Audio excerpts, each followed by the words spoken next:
more proficient than they ever have been in the past at turning out awesome quests. They're only getting better at it every day. So I think it's going to be a lot more fun to go through the old world again with a new character. And also, we get to ditch some of those things like agility spirit boots that we had as quest rewards.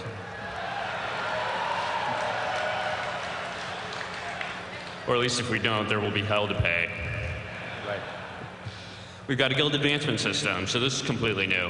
We have the ability for players to actually level up the guilds that they're in, to gain access to a whole bunch of new perks. We'll go over this feature in more depth in the game systems panel. It may also be labeled as the PvP panel, although on the brochures that's not entirely true. It's actually the game systems panel and covers more new features than just PvP. So with the guild advancement system, everything the players do is going to be able to contribute to the advancement of their guild. We currently plan to have 20 guild levels, so you'll be able to have anywhere between guild level 1 to level 20. And you'll be able to advance it by doing all the things that you guys normally like to do, like doing daily quests, doing raids, doing battlegrounds, that kind of stuff. All that stuff will contribute to the advancement of the guild, and what you get for it are access to a lot of awesome new perks. So we're actually going to have a guild talent tree, and the guilds will be able to choose what guild talents they want to have, and those will give you access to things like cheaper repairs, or maybe less durability loss when you wipe an array.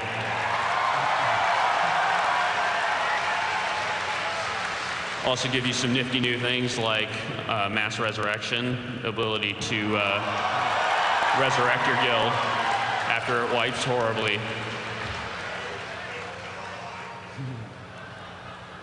We also have new race class combos. So it's kind of a nice little reason for people to, as they re-roll, to be able to go through the content once again. A lot of really cool new combos that we have that were never before playable.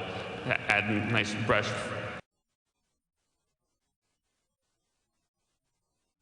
of fresh air.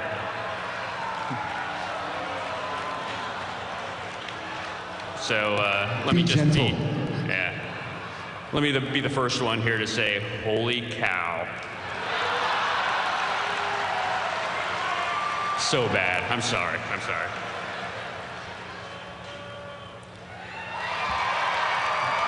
The gnomes, finally self-sufficient. Able to play exclusively with their own kind if they so wish. Now we all get to kill the gnome healer first. The dwarf shaman. Pound those hammers, create some earthquakes, good times. We also have phased terrain. So as a lot of you might be familiar, we introduced with Wrath of the Lich King a new feature called phasing. The phasing allowed us to do a lot of new things with our quests that we couldn't do before, made things a lot more interesting in the Death Knight starting experience. I don't know if maybe one or two of you out there played through that. Well done, Alex. Well done. So we're trying to take that up a notch. We're going to have the ability to phase terrain, so the world will actually be able to change as you play through quest lines. That'll help us make the world a little bit more dynamic than it ever was before, help make the quests and the stories more compelling, more fun, more interesting, more different. Here's a quick little example of phasing terrain. Note the coastline before and after, and even more after. So that's just one example of what we can do with the phasing terrain. We can do all kinds of really cool stuff with it, and expect some world-changing kind of stuff. Next, I'll move on to archaeology.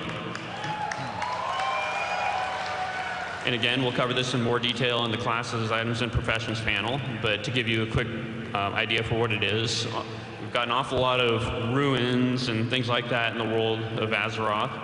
And players are finally going to be able to explore some of those ruins and get access to archaeology nodes that are there and use them to make discoveries, use those discoveries to kind of research. They'll do some research in order to make the discoveries, and those will lead directly into the new Paths of the Titans. So players are going to be able to get these artifacts and take them to these different world groups that we'll talk about more later that have to do with the different paths of the Titans, and they'll help players advance along the Titan progression. So the Paths of the Titans are a new way for players to kind of customize their characters. The idea here is that while we're doing a whole lot of new talents in the expansion, we aren't actually extending the trees any farther than they are right now. So the 51-point talents that we have now will continue to be the 51-point talents in the expansion. You will get 5 new talent points to spend along the way as you get to level 85. But rather than deepening the talent trees further, we're going to give you a little bit of a chance to get more points in the talents that we already have right now to make sure you're not stretched too thin. And then introduce the Paths of the Titans, which is a completely new type of advancement. Every player is going to be able to choose which path they want to follow, and they're not limited by class. So one of the interesting things about this system is that a rogue, for example, would be able to choose any one of the paths. So, some rogues might choose one path, others might choose another one. There also might be priests that are choosing the same path. So there are a bunch of new abilities and that sort of stuff in each one of those paths that you'll be able to choose between. So it adds kind of another your character customization.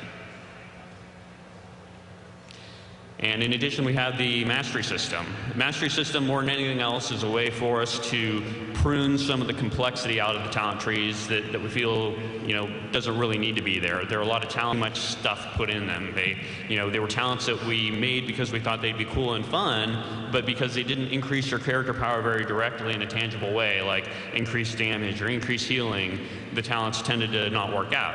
So we ended up over time having to put a lot of damage or healing or whatever, a lot of character power into those talents. So it allows us to kind of take some of that character power out of those talents, kind of fun, interesting choices between the talents, and turn them into a passive bonus for spending. Again, Greg will talk about this in more detail later, but essentially what it means is that as you spend points in a talent tree, your character will become more powerful in certain ways that you're used to right now, like increased crit chance or increased damage or those sorts of things, increased poison damage, that sort of thing. In addition, we have an awful lot of new content. So, of course, to go with all these zones, we have a lot of new dungeons, we've got new raids, new creatures, quests, items, the whole shebang. So all that stuff that everybody's used to. And with that, I'm going to actually turn it over to Corey to talk about that in a little bit more detail. Hey, guys. So I'm going to get into some details about the new zones and a little bit more details also about how exactly we're changing some of the classic zones. So as you saw earlier in what we've been talking about, the Cataclysm affects everything.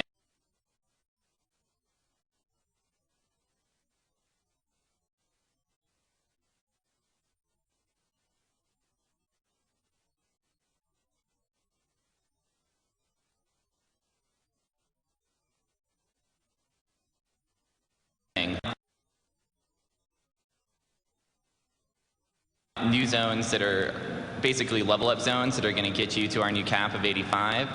And then as well, we have the 2 new starting zones. We're doing something a little different this time. Zones are going to be 1 to 15. Now, this is a big hit I think everyone's really going to like.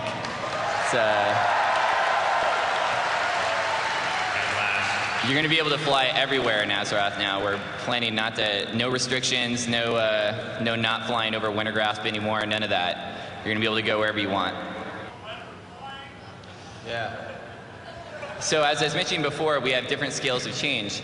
And so, like you saw in the video, some zones are really affected by the Cataclysm just based on where they are in their locale. Some zones will have a smaller effect. For example, something like Elwyn won't be changed, different quests, there'll be new quest flow, different things, but then you look at a zone like Barrens, it's been completely sundered in half and split into Northern Barrens and Southern Barrens, so it's been really affected. One thing that this does, we're actually going to change the level flow for the entire leveling experience from 1 to 60. That you might know now as a level 20 zone might end up being a level 40 to 45 zone. And as we mentioned, everything in the old world will be flyable. The mobs are out there leveling up as we speak. Yeah, they're working on it right now. So you can see here, here's a little cutout of our new zone flow that we're thinking about. And now one of the goals here is that we actually want to have the zones cover a smaller range of levels. Currently,